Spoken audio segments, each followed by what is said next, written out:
Hello, everyone. It's Sweet 16 weekend, and I am pumped. You are not pumped. No, I am not. But we are pumped for today. It's March 24th, 2022. Welcome aboard, everybody. This is the Crushing Iron Podcast. This is episode 567. Is that You're right? Yeah, you're right. You've been messing with me all morning. And before we get rolling into the more serious topics of the day, I've got to say, my feelings are a little bit hurt. Me? No, my feelings are a little bit hurt today. By me? Yeah. What'd I do again? I got a haircut yesterday. And you must not like it because when I get a good haircut, you mention it. You roll in today, didn't have my hat on, and nothing. I got nothing. Now, to be fair, it's not my best, but it's not my worst. I've been on this endless pursuit for our standard loyal listeners, this endless pursuit to replace Frankie. And I've had some good ones and I've had some duds, but this one was, I'd say it's fairly solid. And you walked in today, you were huffing and puffing and upset about something, and you just breezed right on by. And it's like back in the 80s and 90s when your mom walks in with a new perm and you don't mention it and you're in the shit house. And right now you're in the doghouse and you didn't even, it's. I noticed it. I mean, I did kind of notice, and I'm like, here he goes again. Here he goes again with the new style. It is not a new style. But hey, I'm going to give this. This is my second time back to Brendan at All City Barber. He did a good job. Solid play. And I will say, All City Barber is probably one of the coolest barbershops I've ever been in. Really? And I don't mean like the atmosphere of, and I know we're already losing a lot of listeners right now. But in terms of how, well-rounded it is, you usually have like two types, right? You go in the barber shop, right, with just dudes, then you go in the salon, usually just females. You have little people in between. Then you have like the mixes. Well, this one, you walk in, and first off, they don't take walk-ins, which is always a good sign. Okay. And this, again, my second time there. It's like maybe 2 miles from here, max. I know you're not going to cheat on your haircut, lady. Although you should have go awfully short last time. It was 3 months ago. You still haven't had a haircut since, so maybe you might want to go check it out. But you had a black guy at the front who was doing this another guy's haircut, another African American guy, in like styling out this sweet flat top. I mean, like, it's really fascinating to watch. Then you had a guy like me, early 40s guy getting his standard white dude haircut.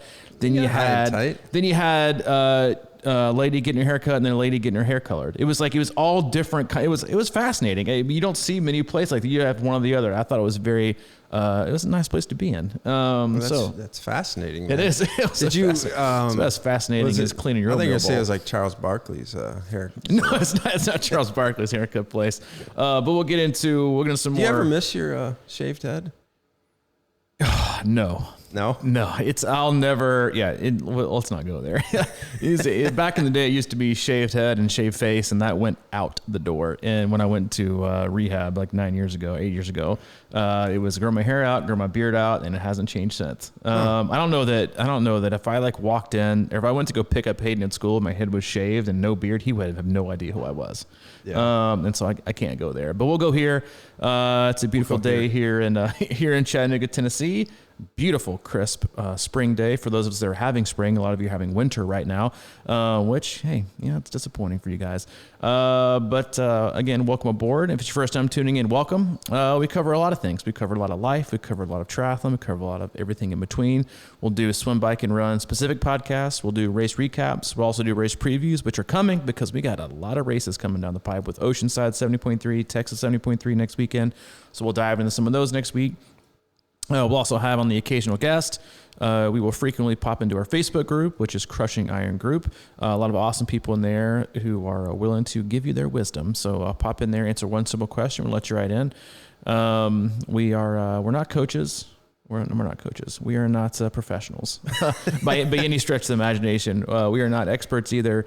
We're just sage, wise old men that have been around the sport for a while, and And we'll take the feedback loop from our athletes that we work with through Training Peaks comments, emails, phone calls, text messages. Work with a wide range all across the globe, from beginner level amateurs to looking to do their first triathlon ever, to all the way up through athletes trying to get back to Kona, everyone in between from all over the world. We'll use the topics that we have through them to drive the discussion of the day. But that's it. We don't do sponsors. We definitely don't do ads. Nope. The only agenda we have, which is one of the topics of the day, and that is to encourage you and help you on your endeavor to be happy and healthy in your endurance sports journey. Yeah, and life. And there's a lot of things that go on. A lot. And a lot of things go on, too, in that really shitty open that I just gave right there. That was one of my worst opens ever. You've been trying to say... I like the haircut, man. You threw me off. I feel like our vibe is off. I feel kind of disgruntled in a way. I'm going to go to HR after this and talk to them about this because I feel offended. Which is, I feel, yeah, Mike offended me. No, but the beauty of just you and I doing doing the podcast, you can be offended by your own intro. And I was offended. So sorry. I was offended by that intro. One of my worst ones ever. But hopefully this is not one of our worst podcasts ever. But you and I have not a lot of news, maybe some breaking news for us personally and then professionally. And I honestly didn't even want to go here today. I was actually thinking about going to more of like a data-driven podcast, which you don't do very often. I was going through some Training Peaks thing and answering some questions. And yesterday on Zoom, we had a bunch of questions. We do a weekly Zoom call with our athletes. Sometimes it's Q&A. Sometimes I do like a structured presentation. But yesterday was all about fueling and heat acclimation as we're kind of getting to race season. So we'll touch on that next week.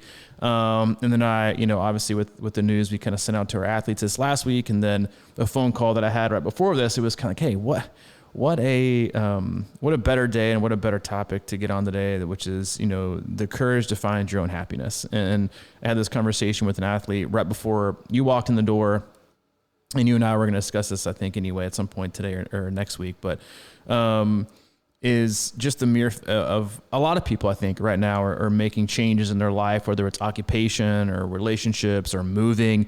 People the last 2 years have not all, a lot of people have kind of been poked and prodded out of their normal set ways and they're finding themselves being more diligent and willing to take a step to find either their ultimate happiness or at least a next level, right, of happiness. And like before we went on air today, you and I we're talking a little bit about the conversation I had, and I was talking about how courageous I think it is for a lot of athletes and people to take a step that other people might not be willing to take, because in order to find your ultimate happiness in life, it takes courage and bravery, because more than likely it's not going to just fall in your lap, right? Someone's not going to walk out and hand you the perfect spouse or the perfect house or the perfect living arrangement or the perfect kids. Life doesn't hand you really anything. It oftentimes can dictate things. And I think we've become too sedentary, yes, but also too complacent in letting life happen to us than us kind of taking more of maybe not aggressive is the right, but a proactive approach, right? Into being really committed and diligent to finding what is our own happiness. And, you and I moved to Chattanooga I've been here for 3 years, about 3 years. You came a little bit behind me, and we moved here, 6 months before, the shit hit the fan and the world shut down for a while and things changed. You were you're about 6 months behind me. Yeah. I moved here exactly. Right. You the month shit hit the fan. I don't know. The month of, I remember, because you sold your house, and we were talking about it because you sold your house in February of that year. No, it was a little later. We were talking in February, and that was just starting. And then I ended up selling the house, I think, towards May more. Yeah. And came up here, and we've been here for 3 years. And over the last, 4 to 5 months, you and I have been having conversations about, and we always do, right? Like that's how our podcast started, right? Was just having, open, honest, vulnerable conversations. And we've always been, for whatever reason, we've always been kind of on this very, very, very unspoken similar wavelength of where we kind of are, in our lives and what we want. And we ultimately, both decided we're not quitting coaching. We're not quitting the podcast. For those of you that are probably not freaking out right now, you're probably already scrolling through your Rolodex thinking thank God I don't feel, the tug to listen to these guys anymore. But we're both moving. we're both heading out. We both made the decision to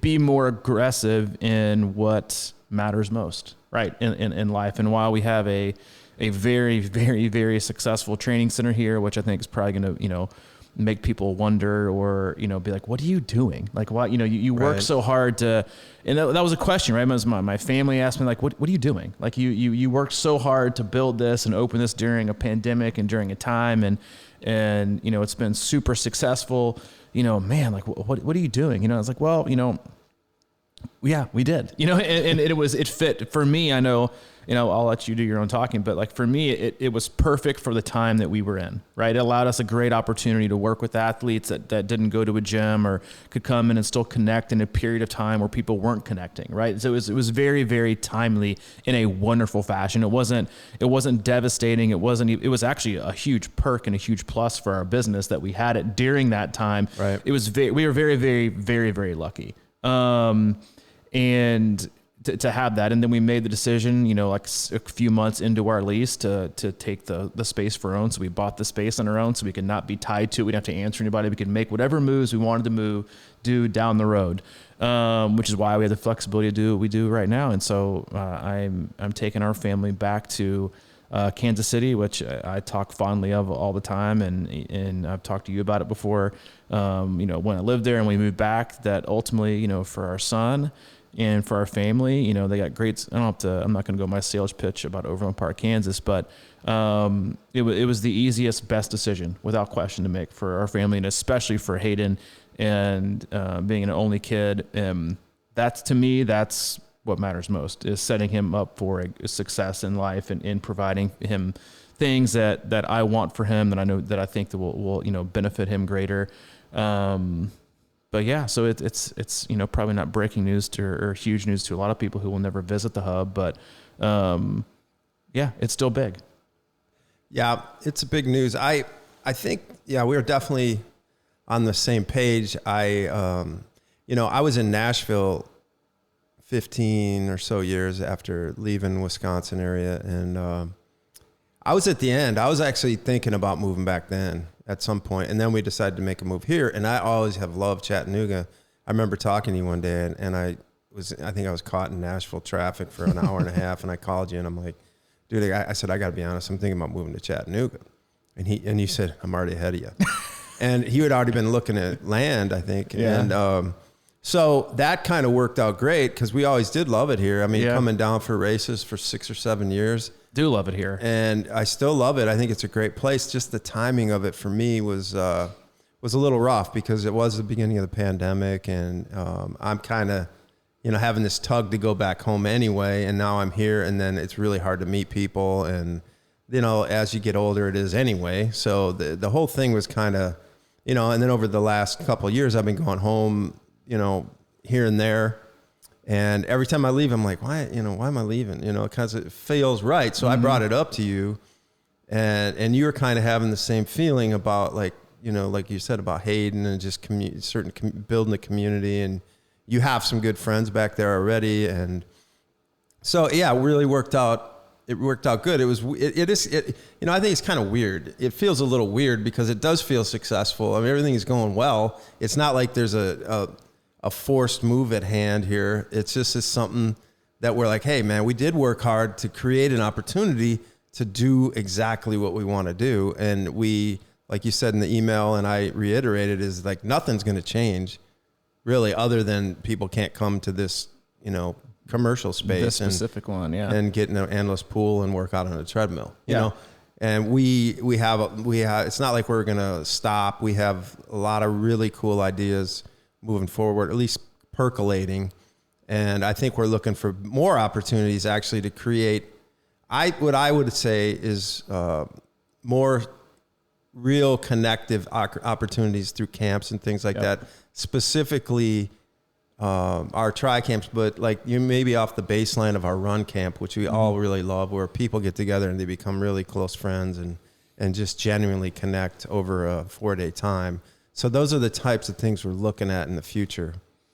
I think you and I, it's, we have that's kind of, we're always having ideas, right? Things to do. And you said it, like we are very, very, very, very lucky to be able to do this and to be able to both uproot and move and still, keep our jobs and to, have, made decisions here to, get out of a lease and purchase a property. And then you have the flexibility to do things with that and not be tied down. And then we have a bunch of, like you said, a bunch of ideas that I'm super excited about, over the next, year or so to offer even more to our athletes. But ultimately the biggest offering was happiness, right? And we can't stress that enough in that, yes, while you and I both, like most people, we don't always practice what we preach, right? In coaching and in life.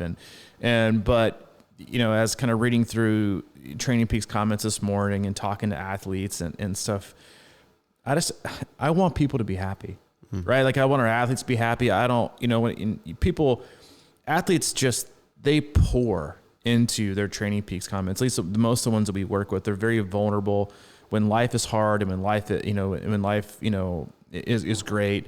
It shows. And while I love when, athletes perform and reach their goals or hit PRs or cover a new distance, ultimately, and I know you feel without question the same way, is I want every one of our athletes to be happy. I had another email exchange earlier with an athlete this morning who, it was like, hey, they had originally signed up for Ironman Maryland. And he just said, hey, like, I don't know if I want to do it anymore. 70.3s are a couple of those recently. A lot of them recently. And it's like 70.3s are my jam. He was like, I love them.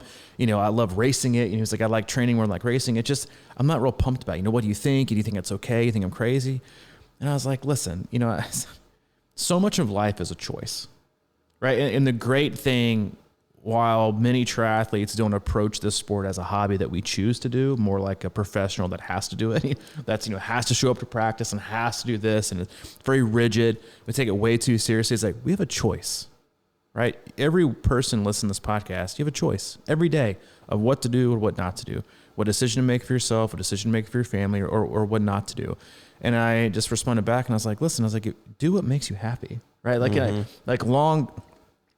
and I know that not all coaches are like this. A lot of coaches like to have athletes do these big races because it's good for, their resume or whatever. But I was like, a coach's resume should be more built on an athlete's success in life, right? And happiness and how are you doing? Because I honestly, personally, if an athlete's doing well in training and racing, but their life is horrific, and I don't feel like I'm doing a good job mentoring or talking through things with them, then I feel like I'm failing. Right. And so when it comes to making decisions on your own and kind of like the conversation I had on the phone before we hopped on today was, it takes, at some point you got to say, it's not really enough is enough, but you got to just take charge, right? And take a leap. And then if it doesn't work out, have the confidence in yourself to know that you're going to figure it out anyway. Right? Figure out a way to make it work or figure out to do something else, right? Or to make something else happen. We feel so tied down to everything, and we feel in being committed and seeing things through. That's important, right? Something you instill in your kids, like Hayden signed up for this little thing after school called Soccer Shots, and he plays soccer every Monday. And then about 4 practices in, he was like, I don't want to go to Soccer Shots anymore. And we're like, why? Yes. And I was like, why? Oh, that's quick side note is about Hayden. I'll get right back on. But, we've always talked about, he has this diehard love of Brady. We even talked about Brady in the car yesterday on the way home. But he's also a giant, again, talking about a totally misguided kid, and I'm failing, it's really the only reason we're moving to Kansas City. I was like, maybe this will, get him away from Brady, is that he's a huge Max Verstappen fan in Formula One. And I told him yesterday, I said, Brady doesn't like Max Verstappen at all. They're not even like he said, really? And I said, yeah. I said, he's best friends with Lewis Hamilton, and Lewis Hamilton's his biggest rival, and he can't stand Lewis. And so yesterday on the way home, I said, so I'm just telling you that, I said, Brady and Max Verstappen, he doesn't like Max. He likes Lewis Hamilton. He looked at me and he goes, I don't like this conversation.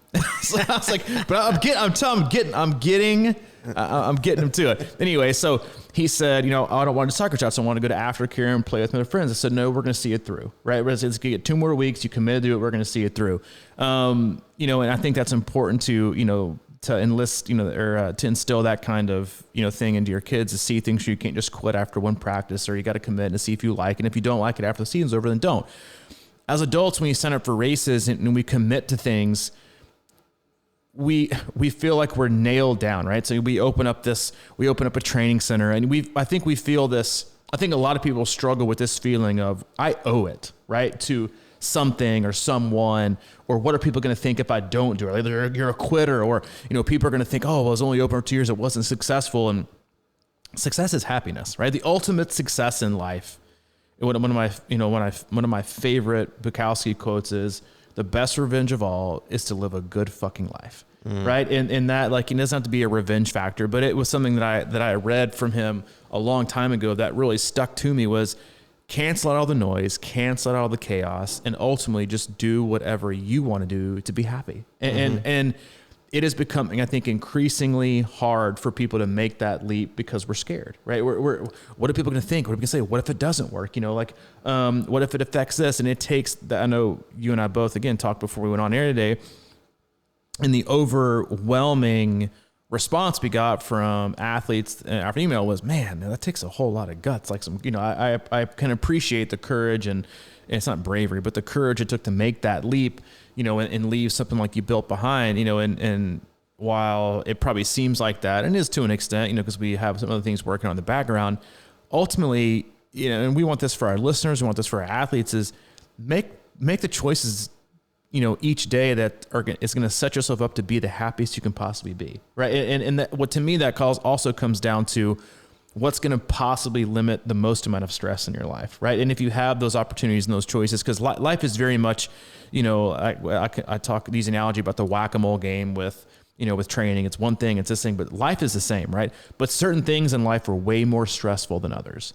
And if you can limit your base level daily stress because what that does, that allows you to be more ready and more available to battle the unpredictable stress that you can't control in life. If you can do that, then your life's gonna be better, right? You can't always control life. We found that out the last 3 years.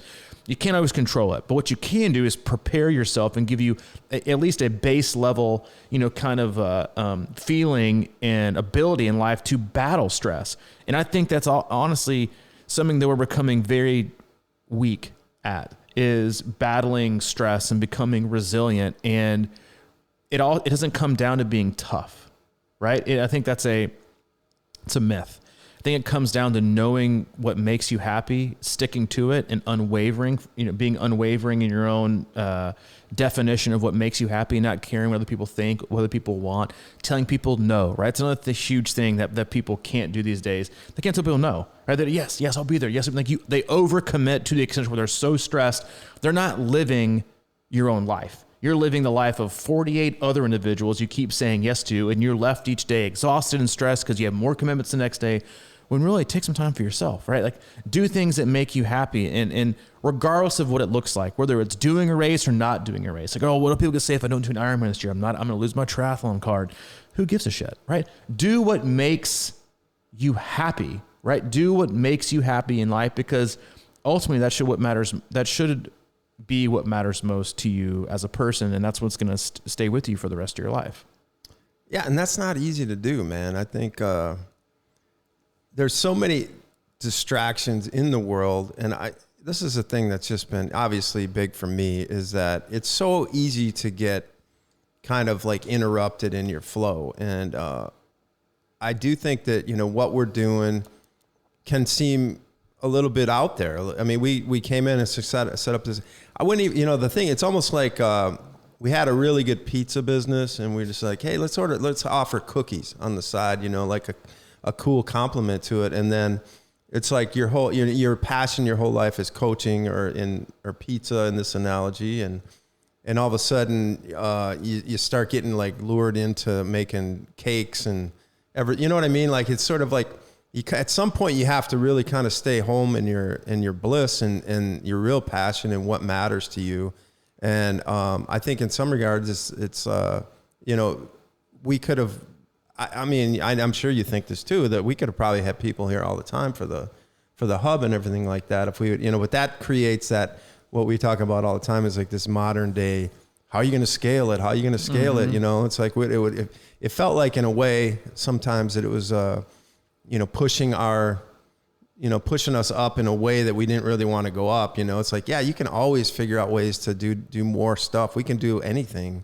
But I think one of the harder things in life is to sort of rein things in and go back into your sweet spot and just really be comfortable there while growing and getting better. It's like getting good at something. You have to really focus on it rather than have a bunch of stuff on the periphery. It's kind of the jack of all trades versus master of one. Yep. And I think that's part of what or at least for me, I can't speak for you totally, but I think there's a lot of really cool stuff that we can do moving forward. And I think it fits at least my heart and sweet spot more than, kind of getting dragged around a lot just because we had a place, and it's sort of like, it was great. I mean, it's like a great office space. We loved it here.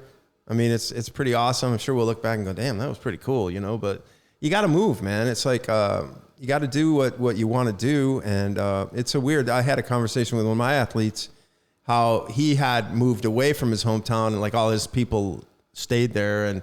And like, that's always the thing, right? Like, everybody stayed there. They never went out and did anything or whatever. And I feel like I've definitely done that, but now it's like weird because I have a pull to go back there and be around that, and it's always that thing where, I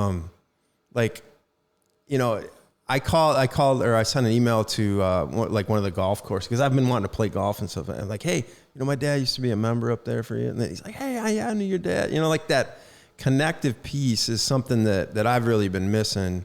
Wait, and you're joining a country club? I'm thinking about it. Holy shit. Oh my God.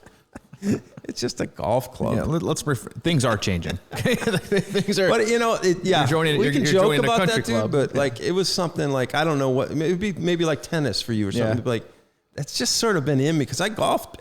I grew up across the street from a golf. I golfed my whole childhood and through my 20s and 30s, and I was pretty good at it. And it's one of those things where it's like, man, it's kind of been missing a little bit in my life. And you know how it goes. It's like, you go into a new town and you don't know anybody. It's like nobody wants to play golf. Like it's just a weird thing to try to get back into. And I'm sure tennis is probably similar. You got to find some people you can play with and, connect with and that aren't, wearing 8 wristbands and, headbands. Don't hate on the wristbands. I was a wristband, heavy wristband. Funny story. Like we talked about, I think I even mentioned this, Susan Mitz on this podcast a long time ago.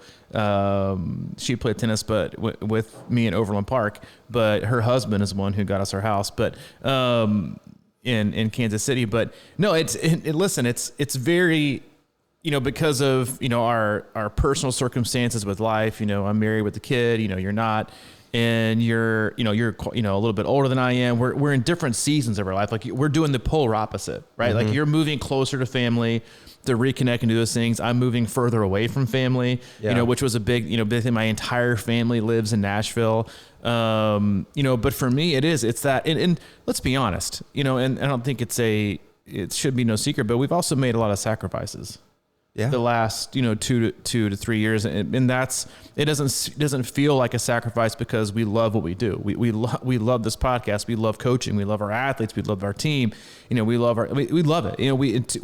We love it so much, and we are so devoted and so dedicated to helping our athletes and providing as many opportunities, as we can. Sometimes we stretch ourselves too thin, right? And we don't put ourselves first, right? And maybe not even first, but at least second or third, right? And not fifth and sixth or 20th. And I think you have to have a happy medium between wanting to do what's best for everyone, and I will readily admit I have the worst boundaries with work. I can't imagine. Somebody asked me last week, athlete, well, when I sent the email out, she texted me, she's an athlete in Canada.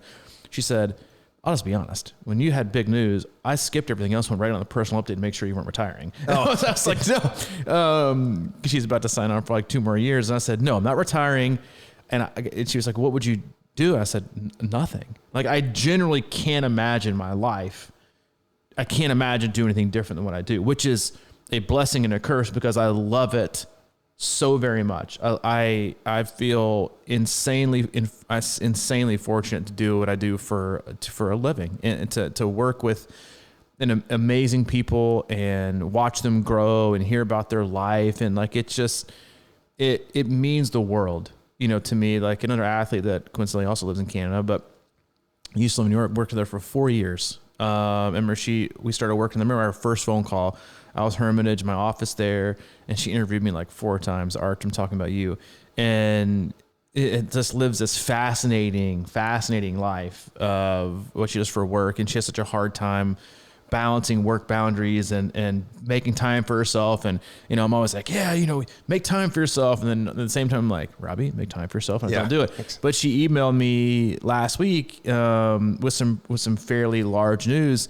And I just got like super teary eyed. I was like, because I was so incredibly happy for her.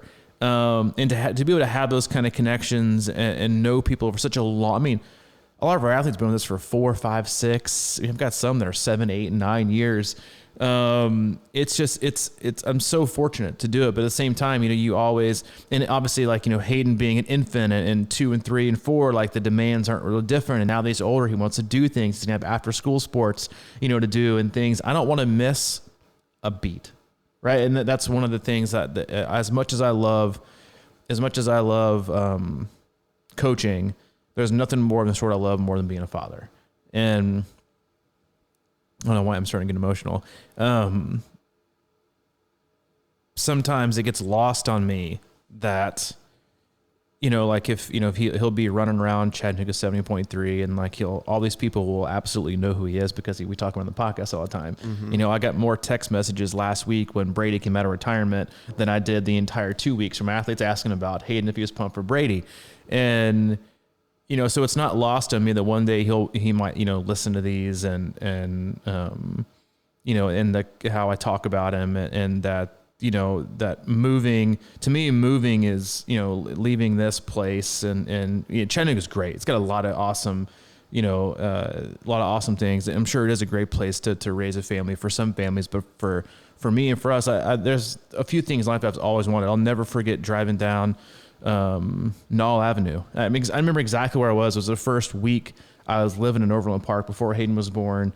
And I was leaving the gym that I worked at and I saw the kids riding their bike to school. And I hadn't seen that in forever. You don't see it very much, period, no matter where you are.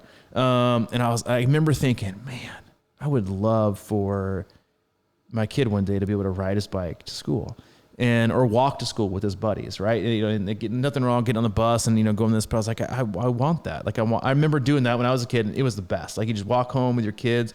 And so to be able to find a place that, we did where he can walk to school we already know he's got kids down the street, that are his age. They all walk to school together. You can sit on your front porch and, wait for your kid to walk home. I can hear the playground from the doorsteps. It's got a pool in the neighborhood that he can go to summer league and meet friends.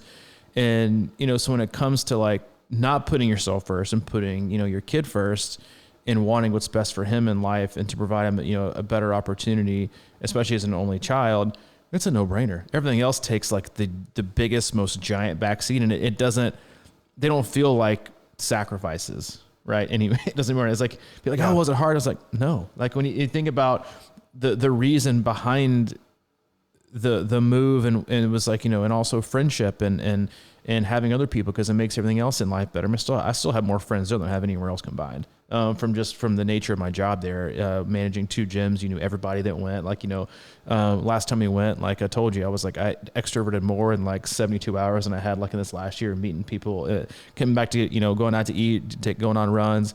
But when you're doing it for somebody else, it's definitely easier. I think, but it's also for me, and I think that, making those decisions are hard, but you should ultimately, when you strip everything else away from life, you're, and you can't always strip away career, right? You have to make money to survive, right? And live, and you have to, have a roof over your head, and you have to have food, all those things. But, when you think about the things that matter most to you at the end of the day, even though we get lost all the time with, and you know this from you and I working together so closely for such a long time, is I am always go, go, go, go, go, right?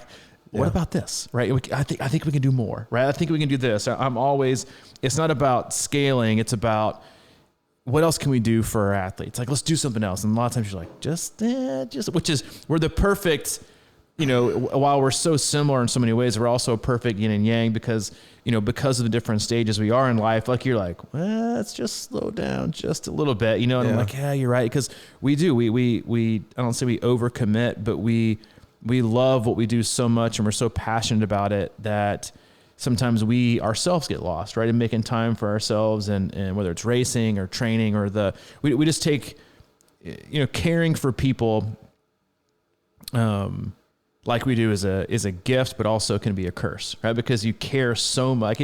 Sometimes I wish that I didn't give a shit. Like, nobody gives a shit. Get back and work out, but when you care so much, it takes over a lot of time, self-care, and I think that's something, again, which it comes to, setting an example, for your athletes, but also for yourself. It's like, you can't worry so much about what you do. You have to practice what you preach sometimes, which is, happy and healthy and shooting your shot, right? It's not shooting your shot to grow your business into some, scalable multi-million-dollar platform. It's just like, just want to be happy, dude. Right? If I can be happy and athletes can be happy, then life will be happy and the rest will follow.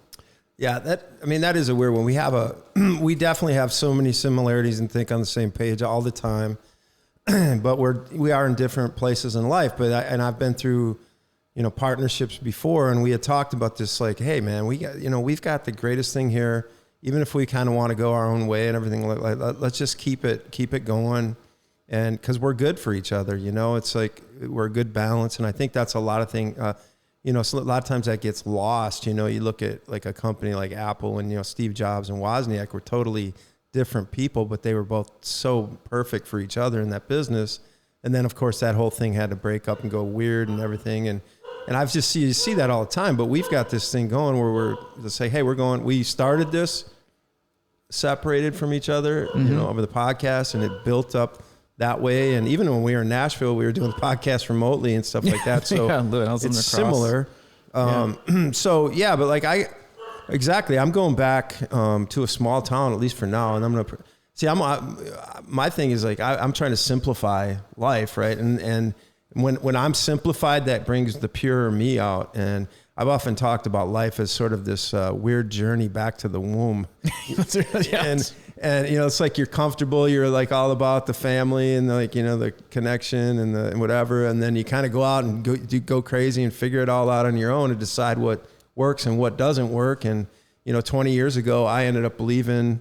I was living in Rockford, Illinois at the time, and which is very close to my hometown. But I remember leaving there, and I'm like, man, I had so many friends and everything like that, but I had to go out and check things out, man. I got an job offer at Nashville at the TV station, and it was really I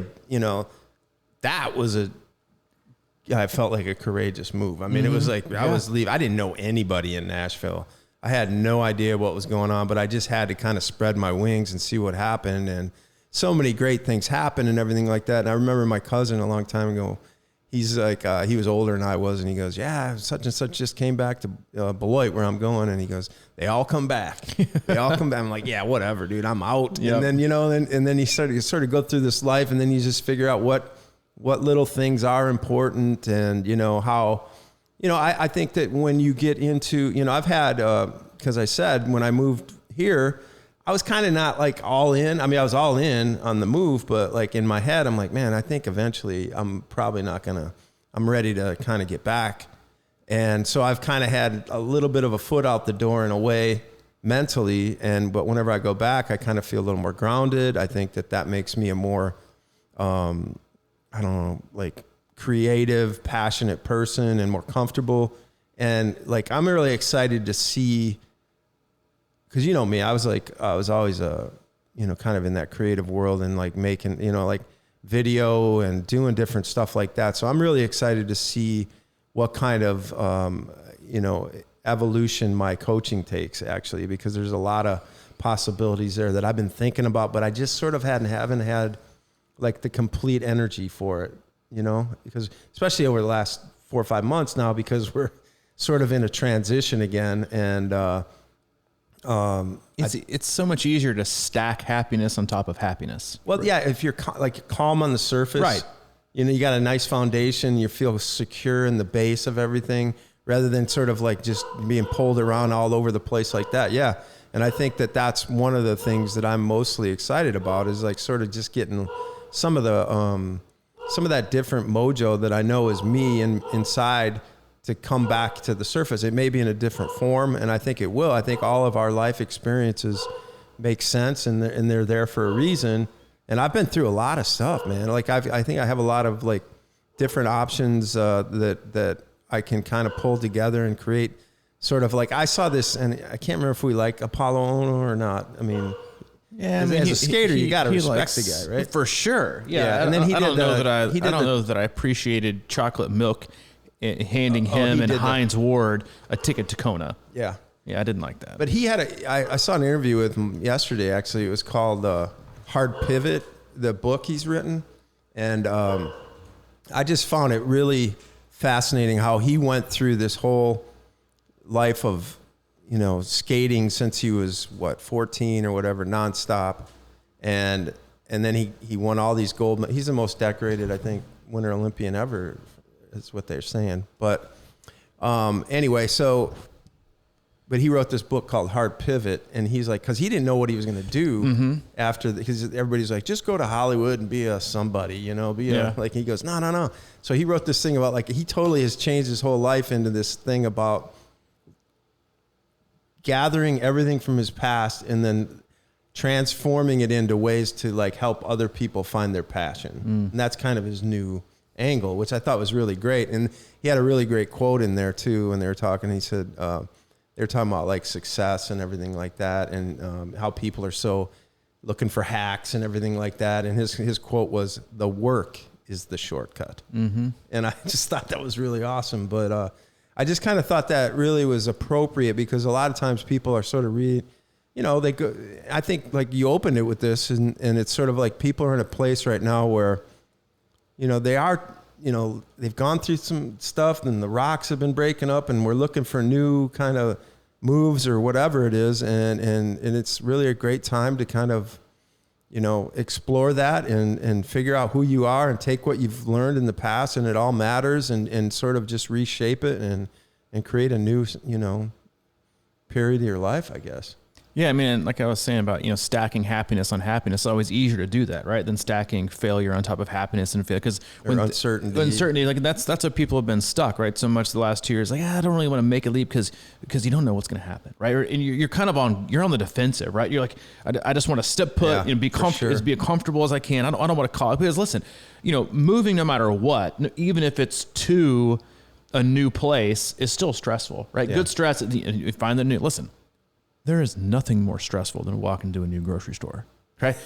Trying to find your way. Trying to be cool. Right. It's like, I'm just going my usual route here. And you're like, this is super stressful. And that alone is stressful enough. But but it's good stress. So making those moves, people have been super hesitant, which is also why, the real estate and housing market's insane right now for a lot of reasons. But it's also because people are like, you know what? I figured out what I don't want. Now I feel like I can actually make moves. Now I'm doing them. I'm making it right now.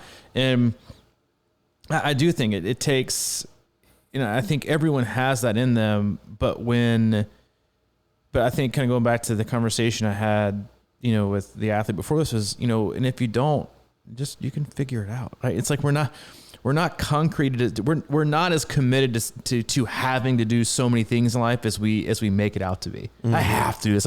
Do you really? Do you really? Right? We make choices to overcommit or to feel like we can't do anything extra or to do this, and it's about messaging, right? The messaging you want to send, your family or your friends or your kids, but it's equally and even more important. It's about the messaging you send to yourself, right? you can do this, right? It takes like, and I told this athlete before that, I said, dude, this takes what you're doing, because I'm doing it right now, takes a lot of courage and a hell of a lot of confidence. And then I followed up with, and let's be honest, that's not always been your forte. And he just started laughing. He was like, dude, I know you're so right. I was like, but that, like, to me, like, it brought me so much joy to hear how courageous and confident he seemed to make a decision like this that wasn't a certainty, right? That you can make the leap, but you don't know how it's going to be a little different. You don't really know until you're there, right? So it does take an enormous amount of confidence, not to just make the leap, but also to be like, you know what, but I'll figure it out, right? I'll figure out what I got to do when I got to do. And I think that's, you have to put yourself in those situations, but ultimately it always has to come down to happiness. You know, I know the majority of the cast has been about, you know, you and I and our choices, but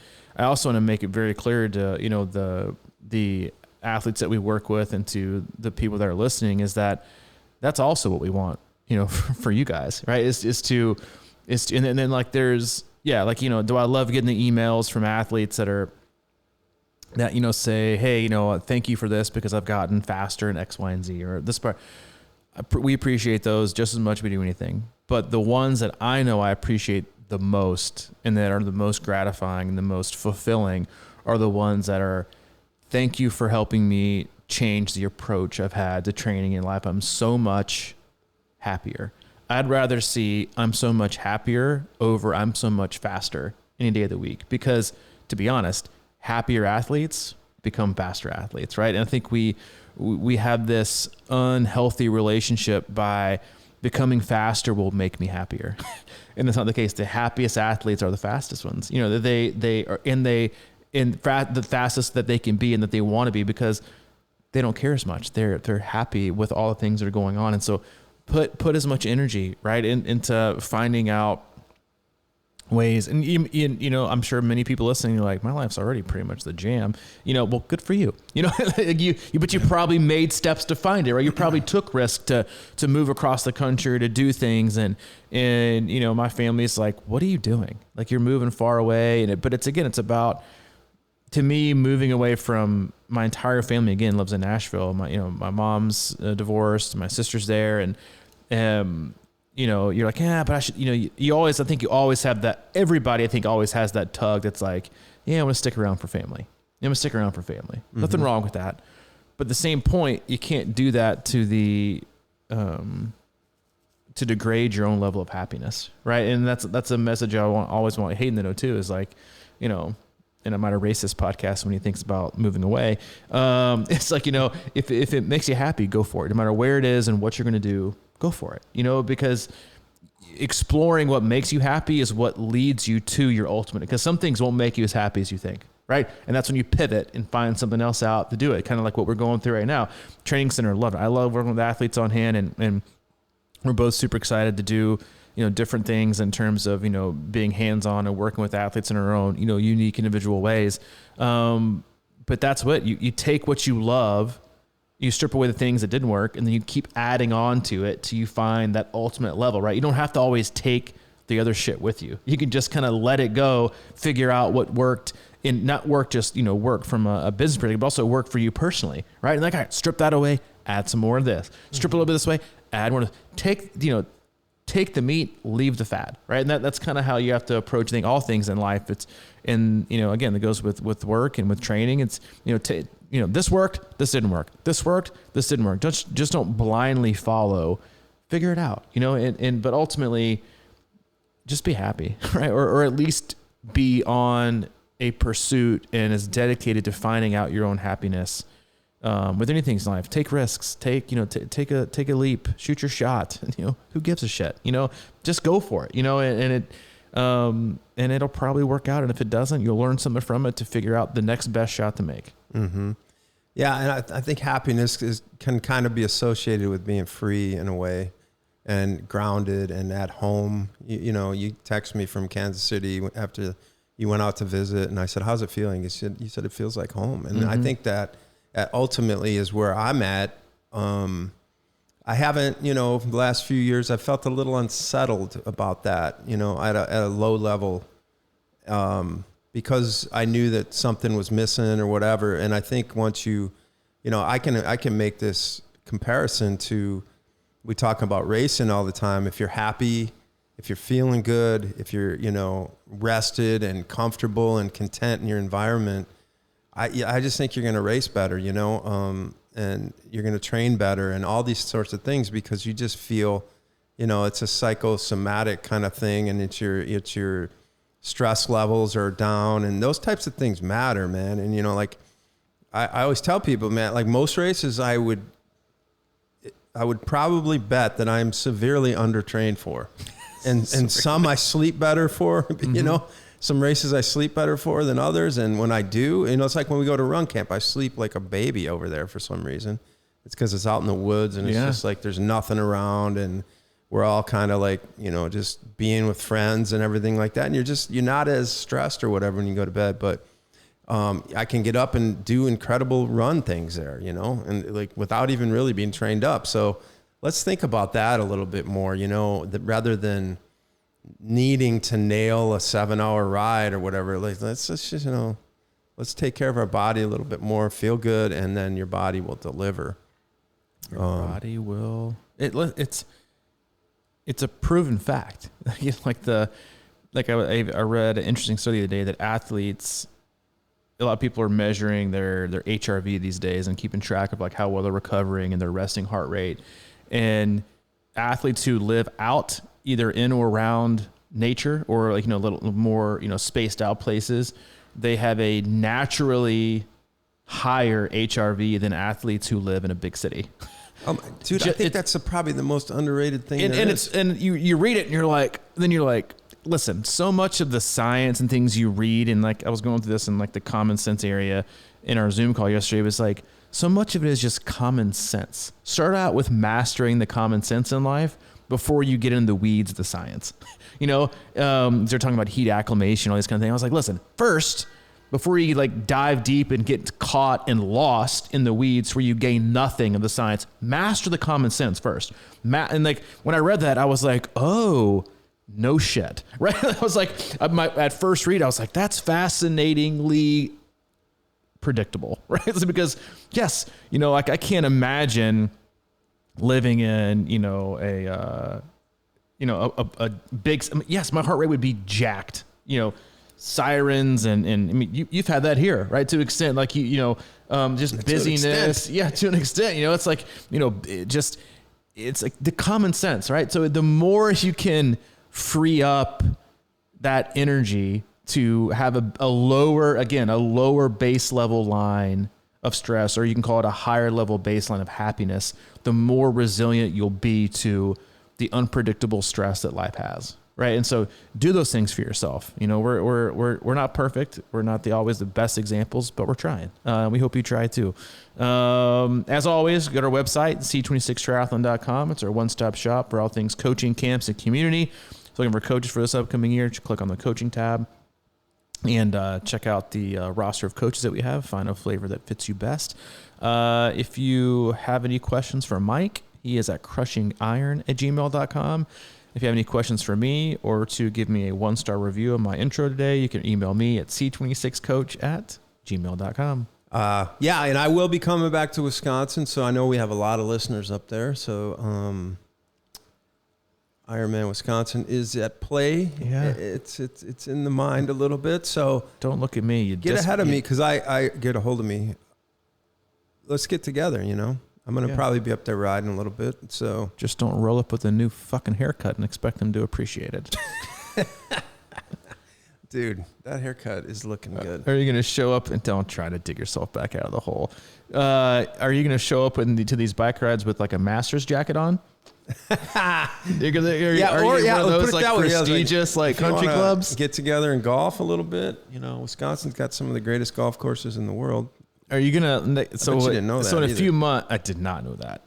So in a few months, when I come up there to visit, are you gonna be rocking like polos tucked in, the pleated khakis with some loafers, and some of those like what are those little straps on the sunglasses people wear? In the South, like going to Ole Miss, that's all they wear. Oh yeah. Whatever that shit is. I'm like, how often do your sunglasses fall off your face? Okay, they can't fall far because the collar is going to catch them anyway. So like, you're not going to be rocking those, are you? The Puma slacks.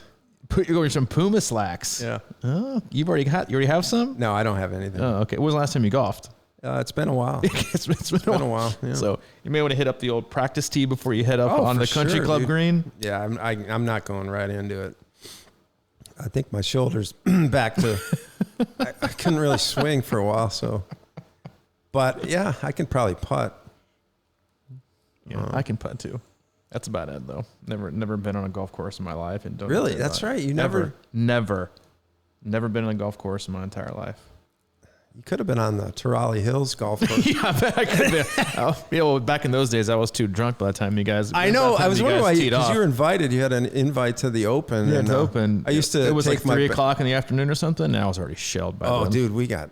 But yeah, it was, I know you guys did too. I just couldn't drive over there. You didn't get over there. I couldn't make it. I was like, man, because you're just. I think it was kind of new in our relationship, and I was like, man, I thought he would be into this. It was way too many people too. Yeah, it was a lot of people. I used to cut my backyard into golf holes. I'd cut the fairways in the green, and we played some wiffle golf out there and had a big tournament, and it was just a shit show. Yeah, it was. But listen, you didn't show up, and I was like, man. And then I realized you didn't like golf or didn't play it. Well, and it was way too many damn people for me. It was a lot. I mean, I was an isolated drinker. I was like, how many people could be there? More than 2? I'm out. Like, no, I can't. Yeah. I can't do that. Now I'll show up the next day on New Year's Day, hungover all to get out in my Wisconsin sweatshirt to cheer for the Badgers, like I did that one day. I can't wait to release that interview. Yeah, I bet you. Wait till I retire, please. It might affect everything. That's it. Hope you enjoyed today. Hope you have an amazing and awesome weekend, and we will see you in April. All right. See you, buddy.